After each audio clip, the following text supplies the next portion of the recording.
ஆனால் இதை நீயே பார்ப்பாய். மிக விரைவிலேயே அவள் என்னிடம் வருவாள், அதுவும் எந்த நந்தபுரத்திற்கு.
சக்கரவர்த்தியாருக்கு வெற்றி உண்டாகட்டும்.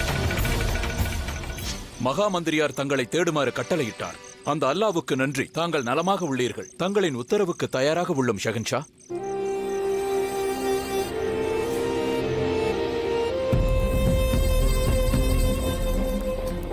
மயக்கமடைந்த அப்துல்லாவை தனது குதிரையில் ஏற்றிக்கொண்டு எதிரியின் எல்லையை கடந்து ஷான்பூருக்கு பயணமானார்.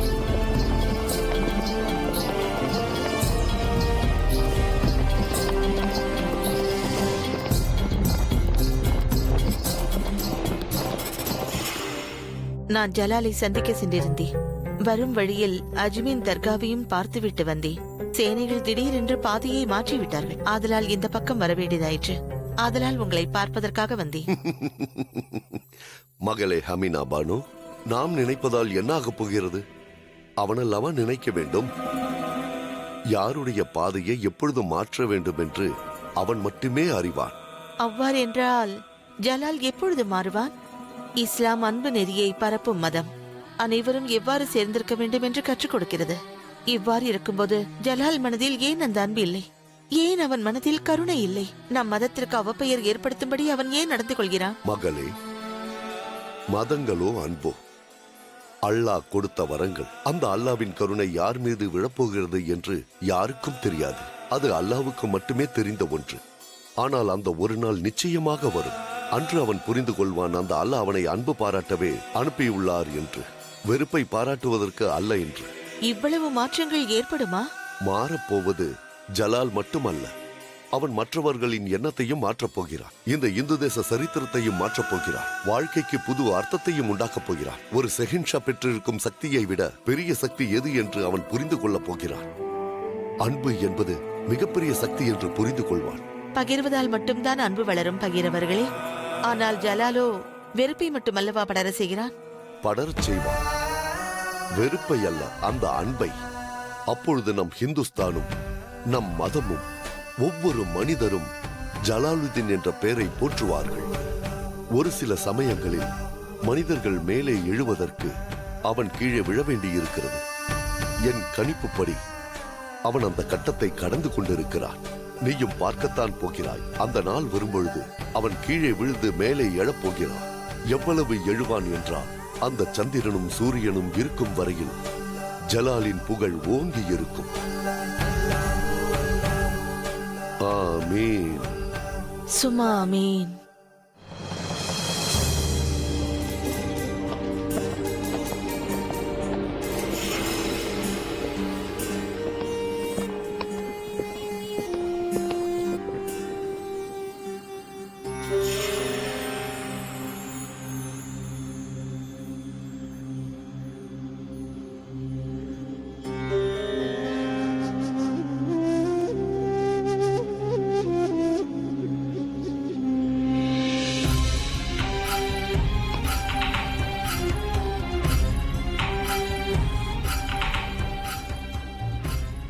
அஸ்ஸலாமு அலைக்கும்.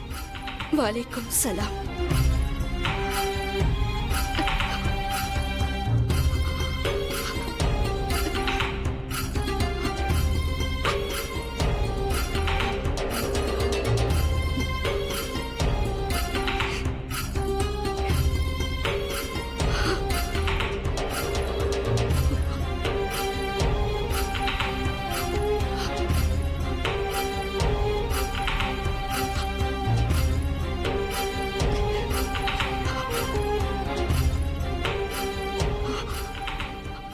காயம் ஏற்பட்டிருக்கிறது.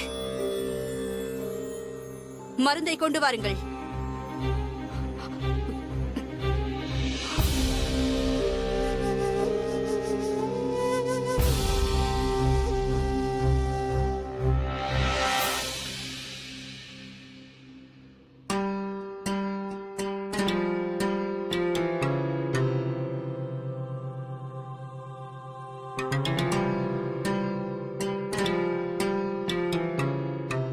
தாங்கள் இங்கே?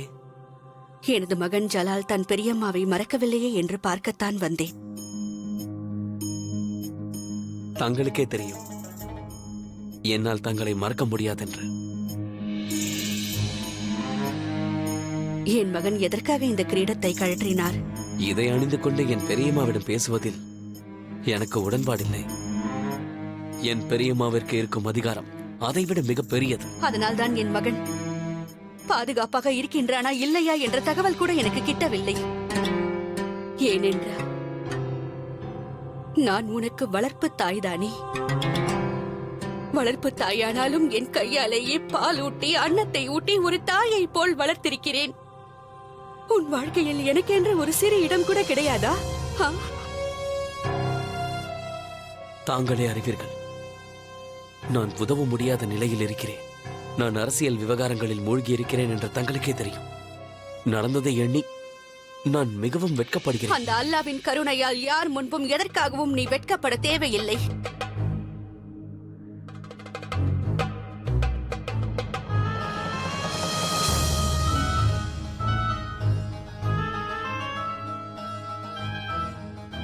அப்போது உனக்கு 14 வயது ஜலால். முதன்முறையாக காயம்பட்ட பொழுது நான் உனக்கு இவ்வாறுதான் வைத்தியம் செய்தேன். காயம் ஏற்பட்டதெனவோ உன் உடலில் ஜலால், ஆனால் வலியை அனுபவித்தது என் இதயம். ஆனால் அந்த வலியை நான் வெளியே காட்டிக்கொள்ளவில்லை. ஏனென்றால் இந்த உலகத்திலேயே உன்னை பெரிய சக்கரவர்த்தியாக்கி பார்க்க வேண்டும் என்று ஆசைப்படுகிறேன்.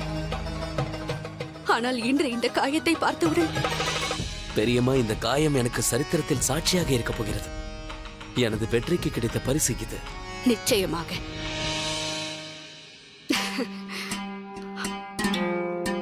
இம்முறை இது என் மகனுக்கு வலியை ஏற்படுத்தலாம். வலியா?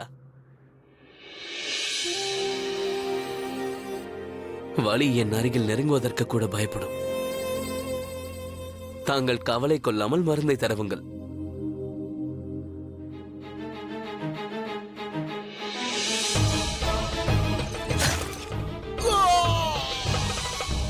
ஜஹீரின் விஷயத்தில் பெஹ்ரம் கான் செய்த கொடுமையை கூடிய விரைவில் ஜலாலுக்கு நான் தெரியப்படுத்தியே ஆக வேண்டும். ஆனால் எவ்வாறு சொல்வது?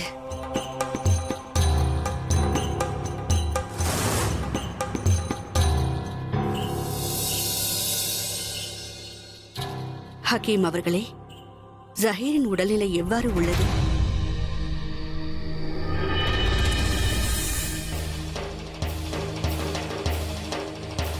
ஜாஹிருக்கு என்னவாயிற்று? கூறுங்கள் பெரியம்மா, ஜாஹிருக்கு என்னவாயிற்று? ஜலால், அது இப்பொழுதே கூறுங்கள். அதனை நீயே சென்று பார்த்தால் சரியாக இருக்கும் ஜலால்.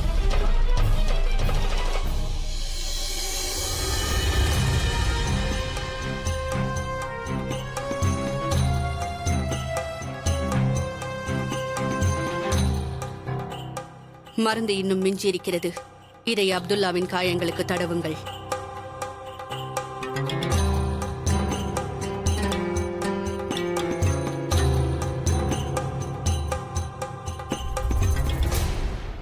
ஜஹீர்,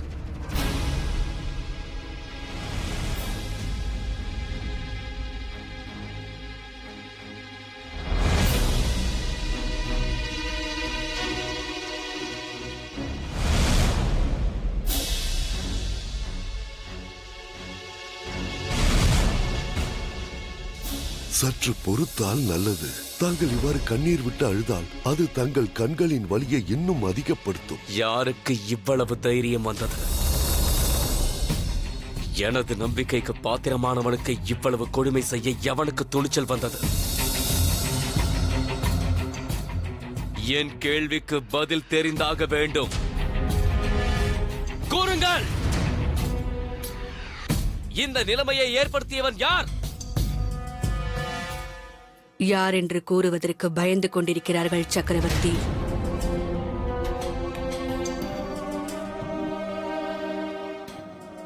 யார் அது?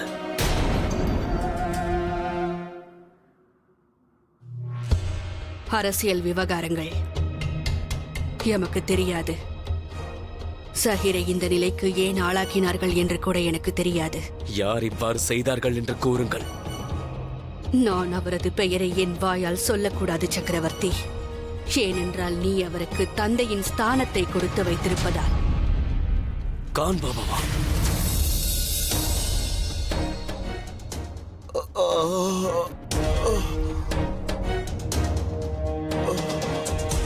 சஹீர், பொறுத்துக்கொள் சஹீர்.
எங்கு சென்றாய் ஜலால்?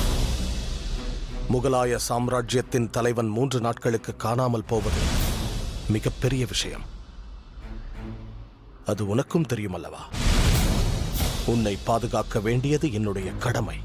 இவ்வாறு என்னிடம் தெரிவிக்காமல் நீங்கள் வெளியில் செல்வது மிகவும் ஆபத்தான விஷயம். உனக்கு ஏதாவது ஒன்று நேர்ந்திருந்தால் என்ன செய்வது?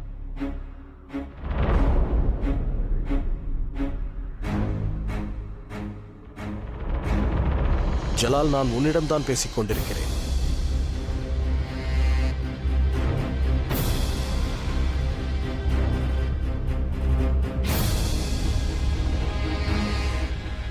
நான் உங்களை என் தந்தையாக நினைத்ததால் தான் இது நாள் வரை நான் உங்களை எதிர்த்து எந்த கேள்வியும் கேட்டதில்லை. ஆனால் நான் இன்று தங்களை ஒரு கேள்வி கேட்க வேண்டும் என்று நினைக்கிறேன் மந்திரியாரே. நான் ஒரு சக்கரவர்த்தியாக தங்களிடம் இந்த கேள்வியை கேட்கிறேன். தாங்கள் எதற்காக ஜஹீரை குருடனாக்கினீர்கள்? அவன் செய்த தவறுக்காக நான் தவறு? உன்னுடைய பாதுகாப்பிற்காக அவனை நியமித்திருந்தேன். நீ சென்றது கூட அவனுக்கு தெரியவில்லை. அவன் அதை பொருட்படுத்தவும் இல்லை. ஆகவே காணாத அந்த கண்களை பறித்தோம். இப்படி ஒரு காவலாளி முகலாய சாம்ராஜ்யத்திற்கு தேவையில்லை. ஆகவே அவனுக்கு விடை கொடுத்தோம். அவன் எனக்கு எவ்வளவு விசுவாசமான சேவகன் என்பதை தாங்களே அறிவீர்கள். நான் தான் அவனை தவறு செய்ய தூண்டியவன். அன்று நான் செல்வதற்கு அவன் ஒப்புக்கொள்ளவில்லை. தாங்கள் நான் வரும் வரை காத்திருந்திருக்க வேண்டும். இது தாங்கள் செய்த பெரிய தவறு. நான் செய்தது அவ்வளவு பெரிய தவறு என்று நீ கருதினால், இதோ இருக்கிறது என்னுடைய வாள். இந்த வாளை கொண்டு என்னுடைய கண்களை பறிக்குமாறு உன்னை வேண்டிக் கொள்கிறேன். நீ என்னை தவறாக எண்ணியதில் எனக்கு எந்த வருத்தமும் இல்லை. முகலாய சாம்ராஜ்யத்தின் தலைமையை பாதுகாக்க வேண்டியது என்னுடைய தலையாய கடமை என்று நான் எண்ணுகிறேன்.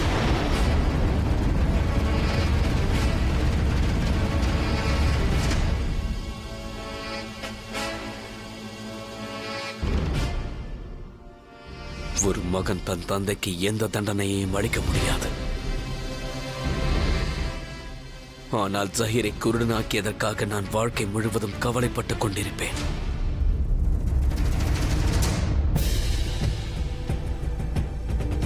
இங்கு வந்து பார்த்தால் சக்கரவர்த்தியினுடைய விசுவாசிகளை தாங்கள் கொன்று குவித்துக் கொண்டிருக்கிறீர்கள்.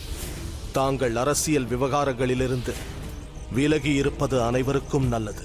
விலகப் போவது தாங்கள்தான்.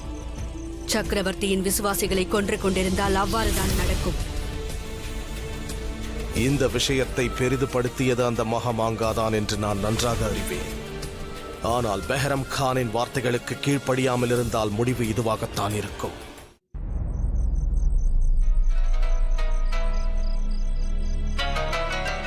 இன்று முதல் முறையாக ஜலால், பெஹரம் கான், மகாமங்கா இவர்களிடையே நிலவிய பிரச்சனை அடுத்த கட்டத்தை எட்டியது. இதன் காரணமாக ஜலால் முதல் முறையாக பெஹரம் கானை கேள்வி கேட்க வேண்டியதாயிற்று.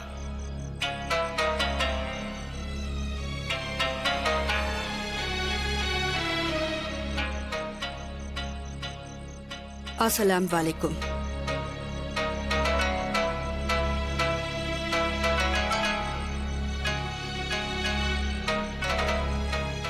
மாலைக்கும் அஸ்ஸலாம். நீ என்னை அழைத்தாயா சக்கரவர்த்தி?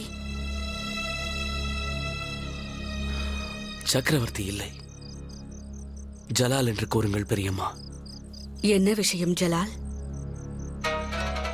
ஒரு கேள்வி என்னை கரையானை போல் அரித்துக் கொண்டே இருக்கிறது. என்னால் அதை தனியாக எதிர்கொள்ள முடியவில்லை. உன் கவலை என்னவென்று எனக்கு தெரியும்.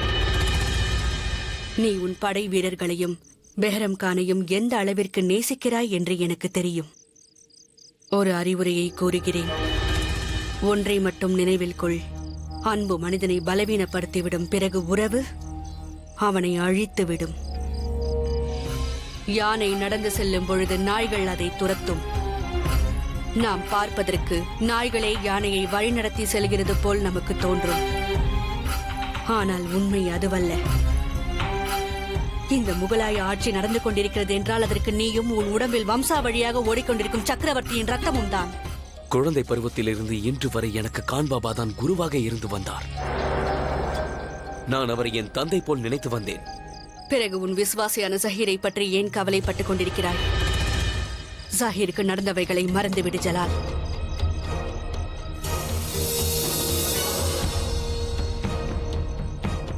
இந்த தேசம் உன்னையே நம்பிக்கொண்டிருக்கிறது ஜலால். உன்னை மிகவும் விரும்புகின்றது. நீ எடுக்கும் ஒவ்வொரு முடிவுகளின் மீதும் நம்பிக்கை வைத்திருக்கிறார்கள். ஆனால் யாரோ செய்யும் தவறுக்காக அந்த நம்பிக்கை எனும் கோட்டையை உடைத்து விடுவது நல்லதா? உன் மீது மக்கள் வைத்திருக்கும் நம்பிக்கையை நீ காப்பாற்றியே ஆக வேண்டும். சரித்திரத்தை ஒருமுறை பார் ஜலால். கொடுங்கோலாட்சி வெகு காலம் அரசாட்சி புரிந்ததில்லை. இதற்கு மேல் என் ஜலாலுக்கு விளக்கம் தேவையில்லை. குதாஃபிஸ்.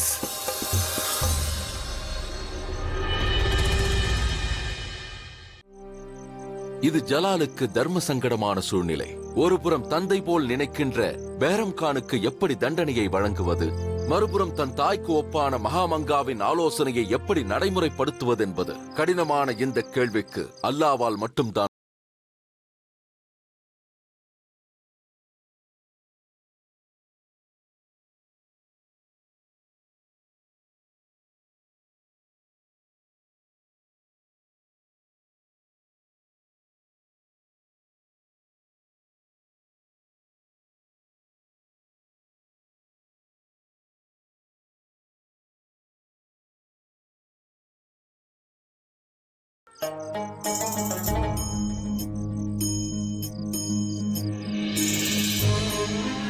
ருக்கையாவை சந்திக்க ஆக்ரா செல்ல வேண்டும் என்று ஜலால் முடிவெடுத்தார்.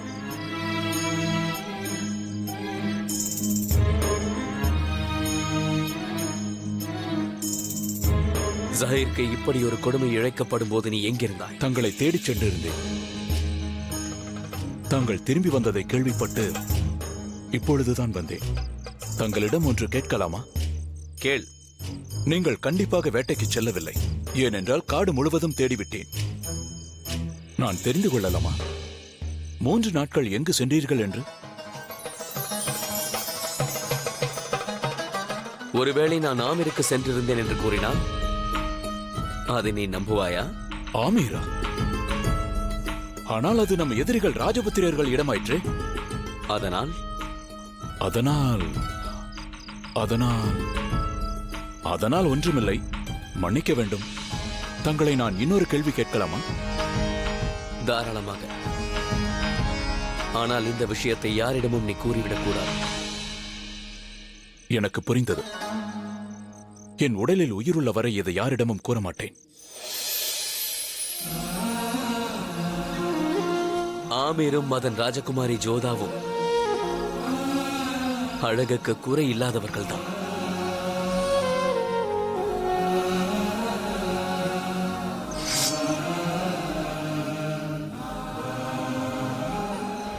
பிறகு எதற்காக இந்த தாமதம்? உடனே ஆமீர் மீது படையெடுப்போம். இல்லை ஷெர்ஃபுதீன், சற்று பொறுமையாக இரு.